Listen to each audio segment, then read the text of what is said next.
Hey everyone! If you've ever jumped into Genshin Impact, you know the real magic isn't just the stunning world or crazy cool elemental combos. It's the characters themselves. Each one comes with their own vibe. Some have heartbreaking backstories that pull at your heartstrings. Others are total goofballs who make you laugh. And then there are those who are just straight up mysterious or lazy in the best way. What's awesome is that these characters feel like real people, with all sorts of personalities, which is why so many of us get attached beyond just their gameplay skills. But hey, if you're like me and want to crush those missions fast and look like a pro while doing it, then you're in the right place. Today, I'm breaking down the best characters you can use right now in Genshin Impact version 5.6. Think of it as your ultimate cheat sheet to building killer teams that get the job done quickly and efficiently. So whether you're all about the story or just here to slay bosses, stick around because I've got some solid picks that'll level up your game in no time. I'm quickly moving on to the video, and I'm ranking characters in Genshin Impact. Before we start, if you enjoy these types of list videos, don't forget to like the video and subscribe. Enjoy watching. The characters in this tier are, in order from top left to bottom right: main DPS, Razor, Dehya, Xinyan, and Aloy; sub DPS, Xinyan, Traveler Geo, Amber, Traveler Anemo, and Traveler Hydro; support, Noelle, Chongyun, Lisa, and Xinyan. Alright, buckle up, because we're diving into some of the more special characters in Genshin Impact. The kind of characters who make you go, why am I even using you again? Let's talk about the D-tier heroes and what makes them, well, a bit of a mixed bag. First up, Razor. Now, Razor's elemental burst is pretty neat because it lets him consistently apply superconduct, which reduces enemy physical resistance. That's thanks to his mix of electro and physical damage. So, if you're looking for steady physical damage with a side of electro buzz, Razor's your guy. But don't expect fireworks. He's more like the reliable office buddy than the star performer. Then there's Dehya. Oh boy. Poor Dehya struggles a bit because her elemental skill and burst don't hit very hard without stacking a ton of buffs. Plus, she guzzles energy like it's going out of style, meaning her burst is always on cooldown longer than you'd like. And spoiler alert, she really shines only if you have her constellations unlocked, so good luck if you're free to play. Now, Xinyan. She's kind of the quirky one here, because her elemental burst can actually serve as a decent nuke for physical damage builds. The catch is, her main damage scaling is split between attack and defense, so you have to pick your poison. Going heavy on attack might leave her tanky side in the dust, and focusing on defense messes with her offensive power. It's like trying to pat your head and rub your belly at the same time. Awkward and tricky. Speaking of Xinyan, let's not forget her elemental skill. It offers a weak off-field pyro damage over time, which is kind of helpful for triggering reactions like Burgeon but isn't exactly reliable. Oh, and if you manage to get her second constellation, it guarantees a critical hit when she uses her elemental burst. That can spice up those quick swap builds, so maybe it's worth grinding for? Then there's Aloy, who can buff her own normal attack damage with her elemental skill, but only if her bomblets are actually hit by the pellets. If that sounds complicated, that's because it is. Without constellations, her ceiling is sadly capped, so you're stuck watching her struggle forever unless you get lucky with pulls. Let's talk Traveler Geo. This guy's elemental skill does solid damage, and he's actually pretty handy because he can block enemies using both his skill and burst. If you snag his fourth constellation, his elemental burst recharge speed goes up, which means more blocking and damage spam. Pretty useful if you like a defensive playstyle. Amber rounds out this group with her classic crowd control. Her elemental burst covers an area with pyro damage, and her elemental skill lets her taunt enemies away from your main damage dealers. Kind of like the team's Shield of Embarrassment. And hey, if you ever get her sixth constellation, her burst provides buffs for the whole party, making her a bit more than just the annoying archer everyone loves to hate. Next up is Traveler Anemo. This guy's all about crowd control, which is super handy when you want to group up enemies and make your life easier. Both his elemental skill and elemental burst pull off nice area of effect crowd control, but honestly, outside of that, he's a bit vanilla. Not the flashiest, but sometimes you just want a breeze that messes with the enemy formation. Then we have Traveler Hydro. Now, if you ever wondered what it feels like to have a clunky playstyle with an elemental burst that's about as exciting as watching paint dry, Traveler Hydro is your answer. He's not great at reliably applying Hydro status, which is a big bummer if you're trying to trigger elemental reactions. Basically, He's that friend who means well but keeps fumbling the ball. Noelle is next on the list. She's kind of like a Swiss Army knife. She can heal you, shield you, and deal damage. But here's the catch. To get that healing going, she needs to be on the field with her shield active, which makes her a little less flexible. Also, her elemental skill has a pretty long cooldown, so she's not really your go-to for quick healing or burst damage. Chongyun is a bit of a mixed bag. His elemental skill boosts attack speed and infuses cryo damage for melee characters, which sounds great in theory. Plus, his energy recharge is high, so you can keep those skills coming. But in practice, he's just kinda there. Not bad, but not really shining either. More of a supporting role than a main star. Lisa deserves a shout out for her passive talent that lowers enemy defense by 15%. That's actually pretty useful in certain team compositions if you're looking to soften up enemies for your big hitters. Outside of that, she's mostly a straightforward electrocaster with decent burst damage but nothing mind-blowing. Lastly, Xinyan makes a comeback here because her shield is pretty decent. It scales with the number of enemies hit, which means she can tank some hits if you play her right. She's got her moments, especially if you want a physical damage shield and some crowd control rolled into one, but she's still struggling to compete with the heavy hitters. So, there you have it.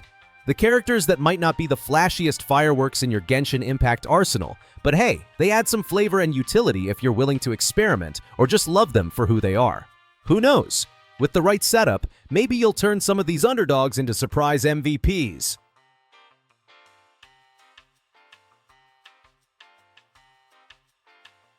The characters in this tier are, in order from top left to bottom right: main DPS, Mizuki, Yanfei, Heizu, Klee, Kaveh, Kokomi, Freminet, and Ningguang. Sub DPS, Kachina, Kaiya, Dehya, Lisa, Chongyun, and Sayu. Support, Kichi, Barbara, Traveler Electro, Rosaria, Candice, and Dory. Alright, let's be honest. Sometimes you meet a character in Genshin Impact and you're like, cool, you do your thing, but you're not exactly carrying the team, huh? That's kind of the vibe with a lot of these C-tier characters. They're solid, they've got their moments, but they're definitely not stealing the spotlight at the boss fight. So, buckle up, because here's the lowdown on some of the middle child heroes you might have on your roster. Take Mizuki, for example. She's your Anemo. That's wind, by the way. Driver, when you want to get those swirl elemental reactions going. She even buffs the swirl damage your team dishes out, which sounds awesome. But here's the catch.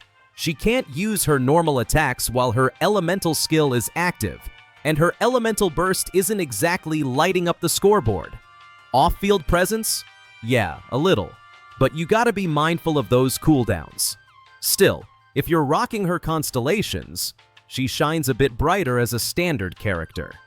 Then there's Yanfei, the Pyro Fire user who's all about those normal and charged attacks. She's your classic 4-star damage dealer. Not breaking any records, but reliable. Her stamina consumption is pretty high though, which can be a drag in long fights. Luckily, her first constellation reduces that stamina drain, making her a bit more manageable. If you're into consistent firepower without too much fuss, she's your girl. Heizu is an interesting one. He's focused on swirling elemental damage or critical hits to pump out damage. You can either slot him as your main Viridescent Venerer, that's the NMO artifact set driver, or switch to him for quick burst damage. His elemental skill can dish out max damage thanks to those swirls as a catalyst user, but the rest of his kit doesn't quite keep up, so it's a bit of a mixed bag. Still fun to play if you like quick swaps. Now Klee. Oh boy, Klee. She's a powerhouse who wrecks enemies with her normal and charged attacks, cleaning house like a tiny pyro dynamo. But she's not exactly the easiest to master. Her playstyle is kinda clunky and requires careful timing and rotation to get the most out of her. Not everyone has the patience for that, but if you do, she rewards you big time with explosive damage. Kaveh is your go-to dendro plant element driver for those bloom reaction teams. He's solid at buffing the team, but don't expect him to be the star DPS. His personal damage output is pretty low. Kind of like the quiet teammate who helps set up the big plays but isn't grabbing the highlight reel. Perfect if you want support, without the stress of solo carry expectations. Kokomi brings Hydro Water vibes to the table and is great for bloom and electro-charged reactions. The cool part? She can heal herself, so you don't have to babysit her too much. But heads up, she can't crit because of her kit design, so she relies on team buffs and artifact setups to boost her damage. She's more about sustainability than raw power, a real team player with a healing touch.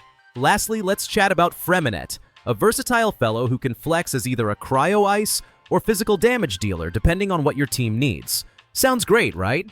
But being a 4-star means his stats aren't quite up to snuff compared to the big 5-star guns, so he struggles a bit to keep up. Still, if you're rocking a budget team or want a little flexibility, he's a neat option to consider.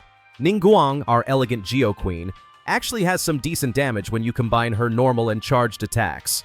But here's the catch. She kinda demands those constellations if you want her to shine.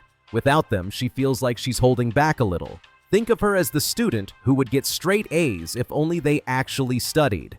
With enough investment, though, she's got real potential. Kaya is next, and this guy is like the reliable friend who always shows up. He's got a low cooldown on his elemental skill and excellent cryo coverage, making him super useful in freeze or melt teams. His second constellation lets his skills stick around longer, which is great if he's supporting a main damage dealer. But sadly, his damage scaling isn't the best, so he's not going to be your MVP. More like the helpful sidekick who makes everyone else look good. Now let's talk about Deya. She's a 5-star, so you'd expect her to dominate, right? Well, not quite. She does bring consistent off-field pyro damage, which is handy for reactions like Burgeon. But without multiple constellations, she's kind of underwhelming for her rarity. It's like showing up to a sword fight with a legendary weapon. That does average damage unless you unlock the secret attachments. Lisa, our scholarly electro-librarian, actually has a pretty decent elemental burst that covers a wide area with electro application. She also gets a nice little bonus at her second constellation, which buffs defense and makes her debuff easier to apply. She's definitely not front and center material, but as a support character in the right setup, she can zap more than just your library late fees. Chongyun is the quick swap cryo nuker of your dreams, as long as those dreams include low energy costs. His elemental burst hits hard and doesn't take much to charge up, which makes him great in short, punchy fights. Just don't ask him to carry the team by himself, because outside of his burst, he's mostly chilling. Literally. Sayu might be small, but she's got some big swirl energy. Her elemental skill lets her roll around and trigger swirl reactions, but she has to stay on the field to do it, which isn't always ideal. Her elemental burst can heal and spread Viridescent Venerer debuffs, especially at higher constellations, but that high energy requirement means she might not always be ready when you need her. Cute, chaotic, and occasionally clutch. And then there's Kichi. Oh, Kichi. Her healing is god tier, like full party health bar in seconds level, but her cooldowns are massive, and her energy generation is, well, almost non-existent. She's that one friend who's amazing in emergencies but ghosting you the rest of the time. Fantastic healer, but don't expect her to keep your energy flowing or your damage high.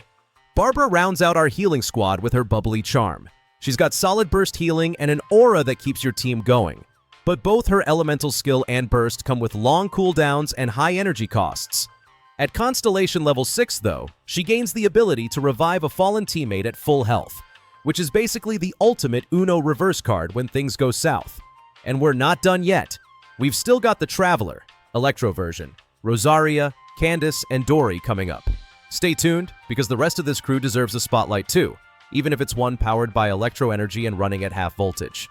So yeah, these C-tier characters aren't exactly stealing the spotlight like some of the meta darlings, but with a little love and the right team comps, they can definitely hold their own and add some flavor to your gameplay.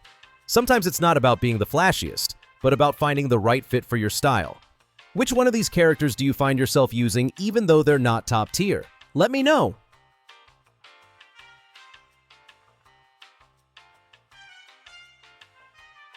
The characters in this tier are in order from top left to bottom right. Main DPS: Yoimiya, Sethos, Ito, Sino, Keking, Ifa, Sucrose, Noelle, and Eula. Sub DPS: Albedo, Ayato, Kokomi, Traveler Pyro, Thoma, Traveler Dendro, Lynette, and Zhongli. Support: Yunjin, Sarah, Goru, Kirara, Mika, Mizuki, Sigawine, Sayu, Toma, and Dehya. Alright, let's talk about some of those solid B-tier characters who, honestly, are kinda like the reliable sidekicks in your Genshin Impact adventures. They might not be stealing the spotlight all the time, but they definitely hold their own and can surprise you when it counts. Starting with Yoimiya. This Pyro Archer is a bit like that friend who's all about the fireworks. Her elemental skill infuses her normal attacks with pyro damage, and that scaling is pretty nice. The catch? She needs teammates that can keep her from getting interrupted and boost her attack speed, because without those, she can be a little fragile. So, build around her with some interruption resistance and watch her light up the battlefield. Now, Sethos is an interesting one.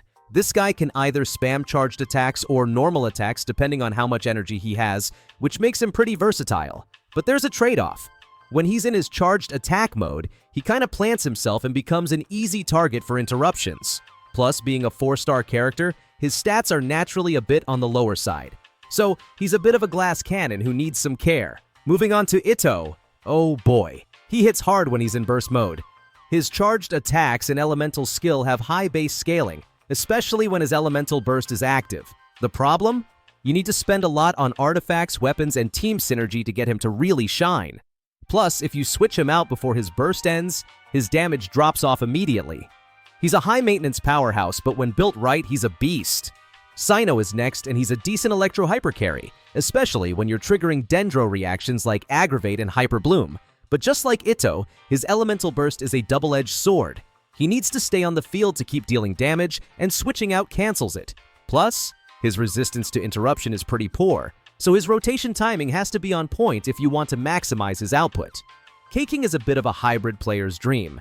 She's good with either an aggravate-focused build or going full-on physical damage. The recent addition of the Electro element really bumped her performance, making her competitive with other quick and damage dealers. She's like that versatile player you can rely on to fill different roles depending on your team needs. EFA is kinda niche, but pretty cool. She's comparable to characters like Sucrose and the Constellation 2 Mizuki as an on-field swirl damage driver, focusing more on electro-charged reactions. Plus, she brings some healing and normal attacks to the table. The catch? She's tied to a specific character and archetype, but on the bright side, she's pretty friendly for free-to-play players. Lastly, we have the likes of Sucrose and Noelle who bring a lot of utility. Sucrose isn't just your average swirl driver. She boosts the elemental mastery of the whole team and can group enemies, making her incredibly useful for reactions and crowd control. Noelle, on the other hand, balances attack and defense, making her a durable damage dealer who can heal and shield herself, especially if you're lucky enough to have her Constellation 6. She really turns into a beast. Absolutely! Let's keep the momentum going and talk about the rest of these underrated but valuable B-tier heroes. They might not be headliners, but they've definitely got some hidden gems in their kits. The kind of characters that make you go, wait, they can do that? Let's talk about Eula. She's basically your go-to if you're into big, satisfying crits and physical damage supremacy. Her elemental burst does a massive chunk of her total damage. It's that glorious delayed explosion that wipes out everything if it lands and if it crits. But that's the catch. If your timing's off or the enemy decides to teleport to another continent, you lose a huge portion of her output. High risk, high reward. Then there's Albedo, who's like the chill artist that quietly drops a solar isotoma and walks away while your enemies trip over it. His elemental skill gives you steady off-field geo damage, making him great for passive DPS. Unfortunately, that cute little flower can be destroyed by certain bosses or field effects. Also, his best weapon was from an event and isn't available anymore, which is a shame because it really helped him shine. Ayato is next, and let's just say his Hydro application is like turning on a sprinkler in a boss fight. His elemental burst has wide coverage, quadratic scaling, yes, nerds rejoice, and lasts a decent amount of time, perfect for starting your rotations. He's smooth, stylish, and has that big brother who always has your back energy. And hey, Kokomi, remember when everyone clowned on her for having negative crit rate? Yeah, joke's on us because she's one of the most reliable Hydro applicators and healers in the game. Her elemental skill stays on the field and keeps your team healthy. And when she's rocking the ocean-hued clam artifact set, those heals turn into surprise bombs of damage. Basically, she's the team mom and the secret weapon. Traveler Pyro and Traveler Dendro both deserve some love too. Pyro Traveler gives solid off-field pyro application and can even pull off some nice burst nukes. The downside? Unlocking and upgrading them isn't exactly a smooth ride for new players. Dendro Traveler, on the other hand, is a pretty solid pick for Dendro reactions. Their elemental skill scales with elemental mastery, which makes them great for triggering things like Quicken or Bloom. Lynette is like the utility Swiss Army knife, a decent off-field Animo debuffer thanks to the Viridescent Venerer set.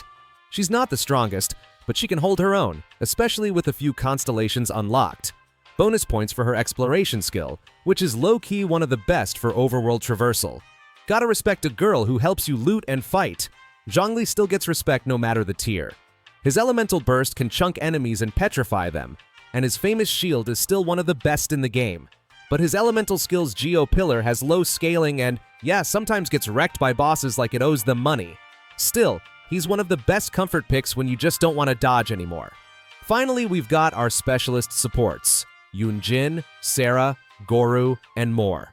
Yunjin buffs normal attack damage with her burst, and her buff gets stronger when your team has different elements. Constellation 6 even boosts attack speed. Sarah is a bit clunky and needs a lot of energy, but if you have her at Constellation 6, she becomes the Electro Bennett. Straight up. Goru is the guy for Geo Defense scaling teams. With Constellations, he even heals and becomes a full support package. And characters like Kirara, Mika, Mizuki, and Sayu, they each bring niche tools like shielding, speed buffs, swirl support, or wide area healing. Oh, and shout out to Deya for keeping your team standing tall with her interruption resistance and stylish pyro plays.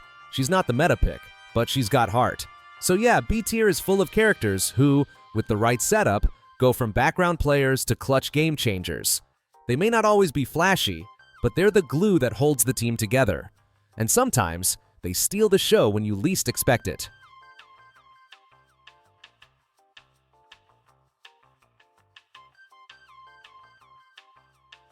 The characters in this tier are, in order from top left to bottom right: main DPS, Ayaka, Xiao, Tartaglia, Diluc, Ayato, Tignari, Wanderer, and Ganyu. Sub DPS, Venti, Ganyu, Mona, Beidou, Kole, Rosaria, and Sucrose. Support, Lanyan, Kokomi, Faruzan, Venti, Diona, Yao Yao, Charlotte, Layla, and Shinobu. Alright, let's just dive right into this hot mess of elemental chaos and break down why these A-tier characters are low-key absolute bosses in Genshin Impact. You might think A-tier means meh, but nah, these guys can really shake things up, if you know how to use them right. First up, Ayaka. She's basically that one friend who's always icy cool and never loses her chill, literally. After sprinting, she infuses her normal and charged attacks with cryo, and this cryo infusion sticks around almost forever. This means she's constantly freezing the battlefield one swipe at a time. Her elemental burst? Oh boy, it hits hard and scales like a monster. But here's the catch. She needs some serious investment and the right teammates to truly flex her DPS potential. But when she's on point, she can absolutely compete with the big league DPS characters. Now Xiao is a whole different vibe. Picture a dude who's willing to sacrifice his own health just to slay everything on screen. His elemental burst pumps up his damage, but drains his health as a trade-off. Talk about high risk, high reward. He's fantastic at chaining together normal attacks and elemental skills for massive damage combos, but without supports that can heal or boost offense, he's basically running a one-man demolition squad with no backup. So keep those healers and buffers handy.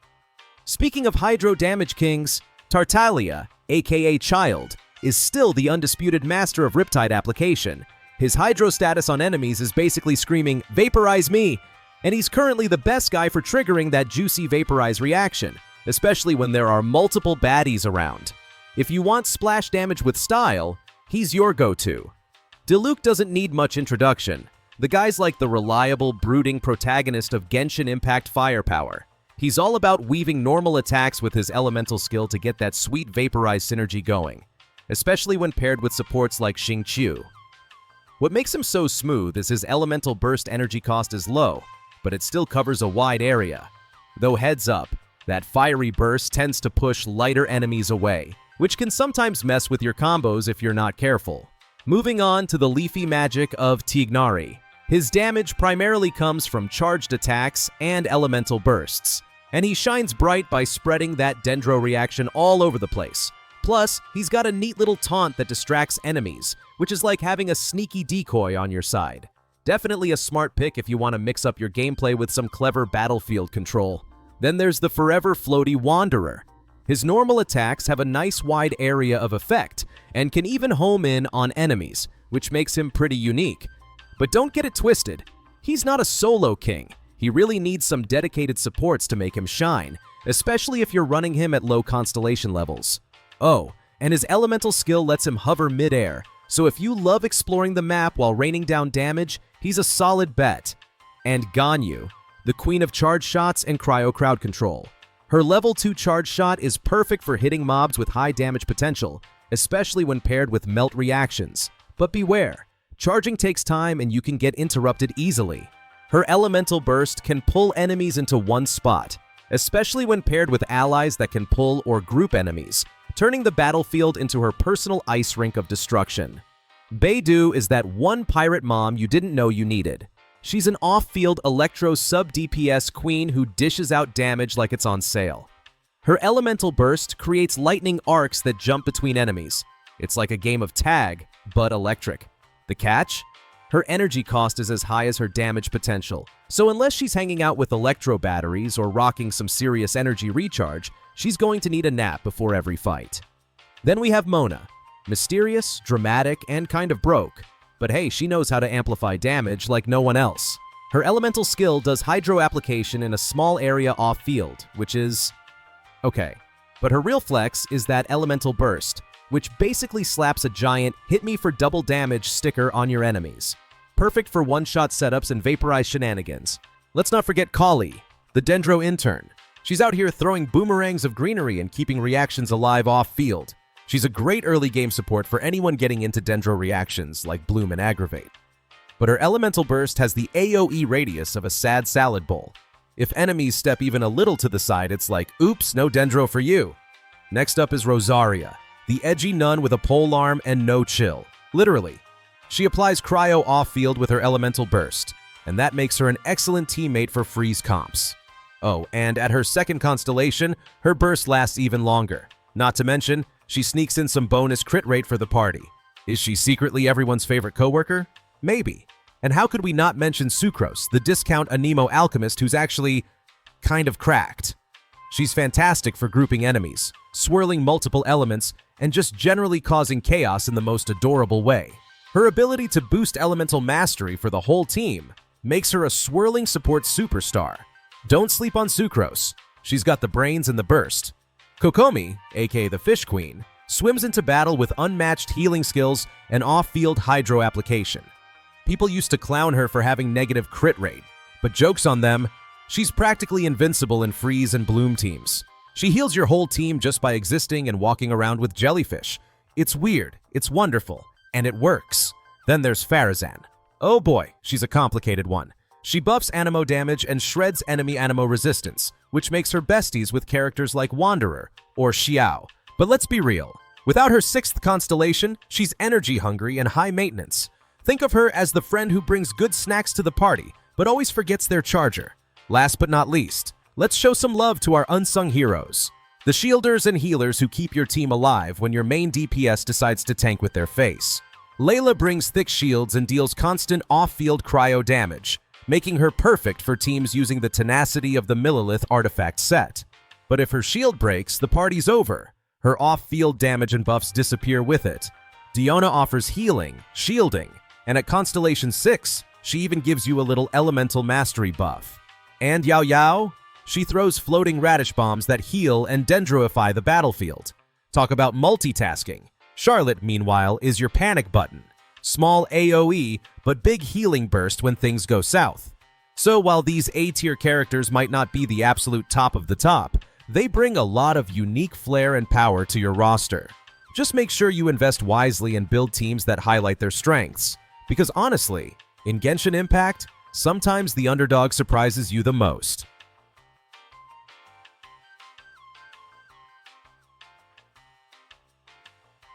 The characters in this tier are, in order from top left to bottom right: main DPS, Varesa, Mualani, Kinich, Navia, Alhaitham, Hu Tao, Liney, Chaska, Gaming, Raiden, Riothasley, and Clorinde. Sub DPS, Raiden, Fischl, Nilu, Yaimiko, Shinobu, Emily, Chiori, and Auroron. Support, Escofia, Chevruz, Raiden, Xianyun, Baiju, Mona, Shenhei, Jean, and Sucrose.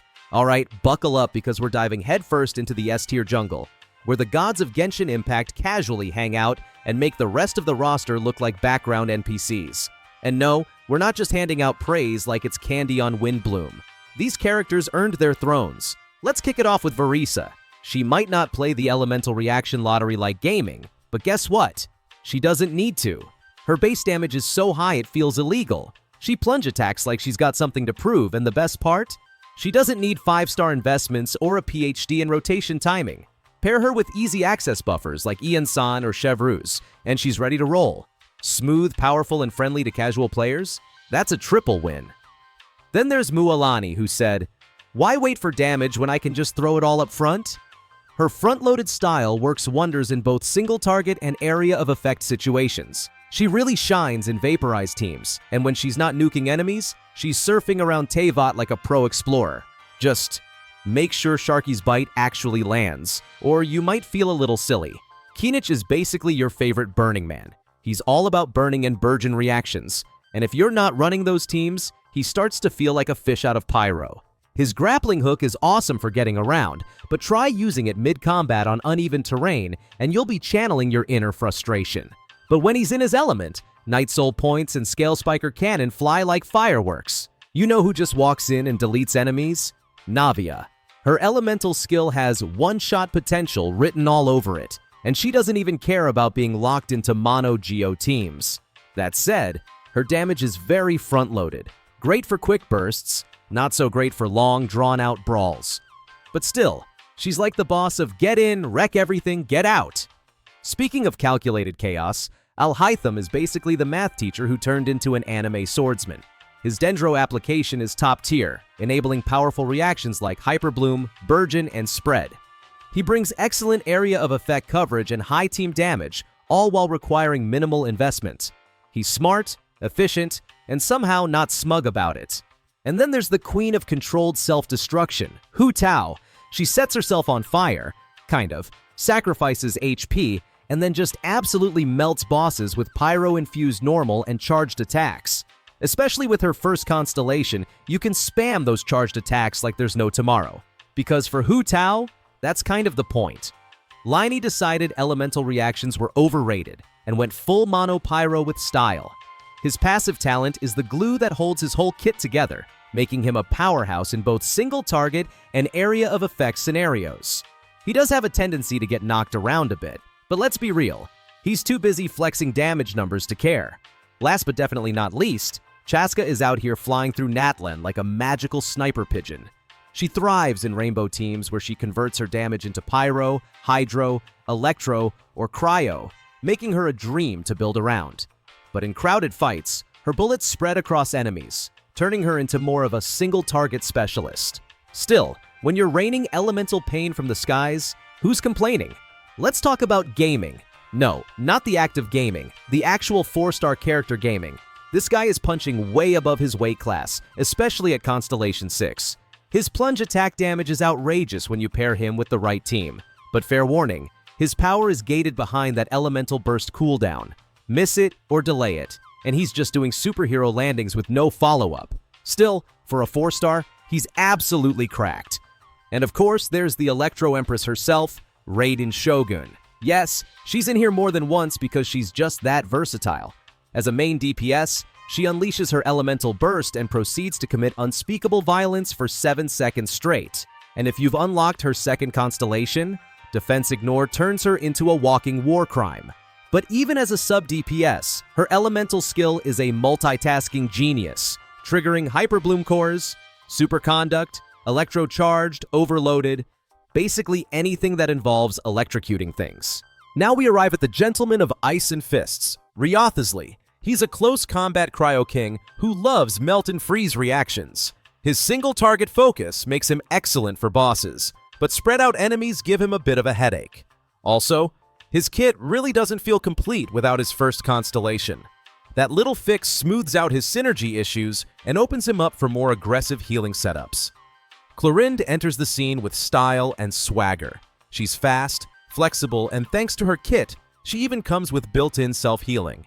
That means she's amazing for overworld play, where survival meets sass. The only caveat?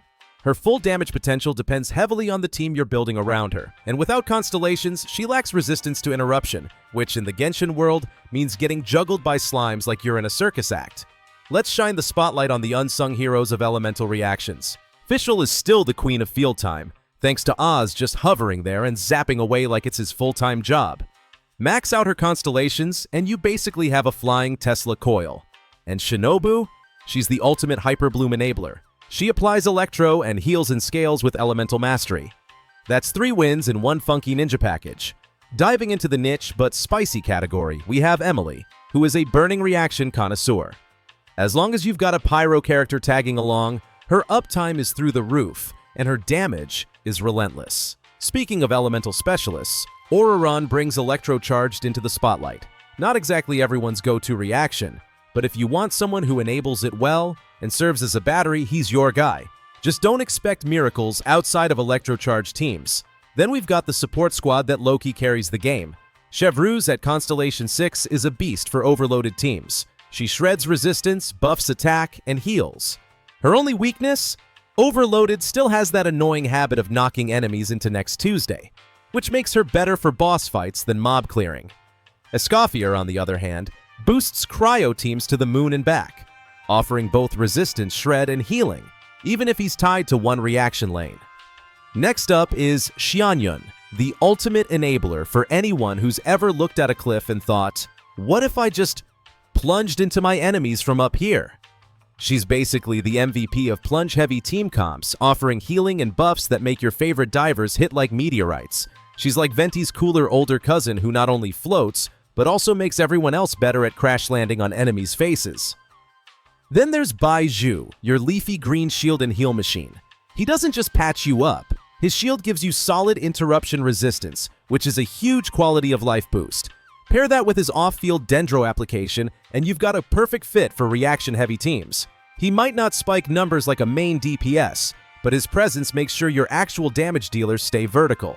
Mona is still that girl when it comes to amplifying damage. Her elemental burst debuffs enemies and sets them up like bowling pins for your main DPS to knock down. It even has a touch of crowd control, just enough to make those annoying Hilichurls line up politely for their doom. She's like a magical stage assistant who says, "And now, for my next trick, vaporize this entire mob." Let's talk about Shenhe, aka the Cryo Team Whisperer. Her elemental skill buffs cryo damage and her burst reduces enemy resistance to both cryo and physical. It's like she showed up and said, "I heard you like cryo damage, so I put more cryo damage in your cryo damage." However, the quill mechanic is limited unless you invest in her constellations, so if you want the full experience, it'll cost you, like most high-end cryo luxury items. Jean is one of those characters who just does everything reasonably well. Need healing? She's got you. Crowd control? No problem. Want to throw enemies into the sun with a charged attack? She's your girl. At 4th Constellation, she even shreds Anemo resistance, which makes her an amazing teammate for Anemo DPS characters. Honestly, Jean is like the friend who always brings snacks and knows how to fix your Wi-Fi. Now enter Sucrose, the queen of elemental mastery, and the low-cost alternative to many 5 stars.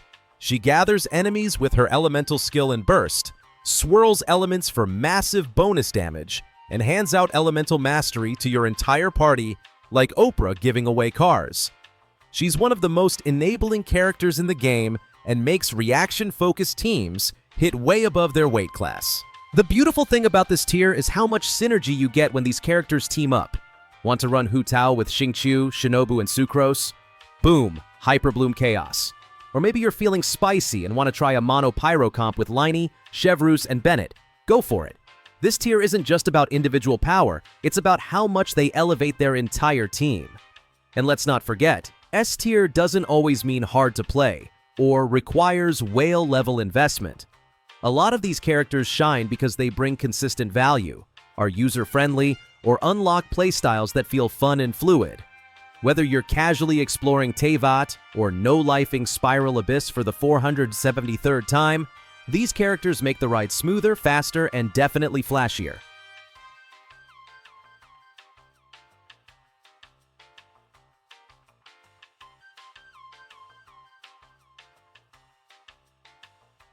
The characters in this tier are, in order from top left to bottom right, main DPS, Nuvolette, Mavuika, and Arlecchino. Sub DPS, Furina, Nahida, Yelan, Escoffier, Xingqiu, Mavuika, and Xiangling. Support: Farina, Silonen, Bennett, Iansen, Kazuha, Sitlali, Nahida, and Zhongli. Alright, let's talk about some absolute game changers in Genshin Impact. Characters so good, they basically redefine what overpowered means. Starting off with Nouvelette, this guy doesn't just hit hard. He keeps hitting hard with his charged attacks like a relentless storm. What really sets him apart is his self-sufficiency. He's basically a one-man army that doesn't need babysitting. And if you're lucky enough to have his first constellation, it basically erases all his weaknesses, making him a nightmare for your enemies. Now, let's dive into Mavuika, a pyro powerhouse who's basically the Swiss Army knife of damage dealers. Her elemental burst scaling is insane, and she's super flexible, whether you want her on-field, off-field, or to quick swap in and melt faces. The fact that she shines in both vaporize and melt reactions, which are the cream of the crop for pyro damage, makes her a must-have. Plus, she's like a walking Natlin exploration kit, combining all their best bits into one fiery package. Speaking of pyro, Arlecchino is a character who's not messing around with her raw damage. Even when you're not triggering vaporize or overloaded reactions with Chevrus, her normal attacks hit wide and fast, making her excellent for single-target boss fights or sweeping groups of enemies. She does have that high-risk, high-reward playstyle that might scare off newbies, but once you get the hang of her rotations, she's pure fire on the battlefield. Then there's Furina, who brings something a little different to the table. Her elemental skill can apply Hydro off-field with near-infinite duration thanks to short cooldowns, which is insanely useful. She has great damage scaling, though she might not quite top characters like Xingqiu or Yelan in pure Hydro application. Still, her universal buffing capabilities and unique healing mode with her Numa form make her a versatile support you can't overlook. Speaking of Hydro, Nahida is an absolute staple for any Dendro-focused team. Especially with her second constellation, she's indispensable. Her elemental skill dishes out steady off-field damage and applies Dendro multiple times over a long duration, which is perfect for setting up those juicy elemental reactions. Plus, her burst can boost elemental mastery by a whopping 250 points for characters on the field, making her a Dendro buffing queen. Moving on to Yelan, who's more of a sub-damage per second character but packs a punch with her elemental burst. She's fantastic at setting up or triggering Hydro elemental reactions, and even buffs the damage of your active party members. Her elemental skill isn't just a damage dealer. It also groups enemies together and replenishes energy like crazy, making it easier to spam that powerful burst. If you're looking for utility and crowd control, Kazuha is your guy. His swirling ability buffs your entire party's elemental damage based on what elements he swirls, and he can handle 2 elements at once. Plus, his skill pulls enemies in, which is a godsend for managing groups, and his burst raises elemental mastery in a wide area, basically turning your whole team into damage machines. Last but not least, Zhongli, the king of shields. Not only does he dish out the strongest and most durable shields in the game, but he also provides an unconditional elemental resistance shred to enemies. That means your whole team hits harder because the opponent's defenses are getting shredded to bits. Plus, his presence just screams, "I'm the rock you're gonna crash into." And frankly, that's a vibe we can all get behind. So yeah, these characters aren't just good. They're redefining what it means to carry a team. Whether you want raw damage, crowd control, or crazy utility, these picks will have you flexing in every domain, spiral abyss, or ley line out there. Which one's your favorite? Let's chat!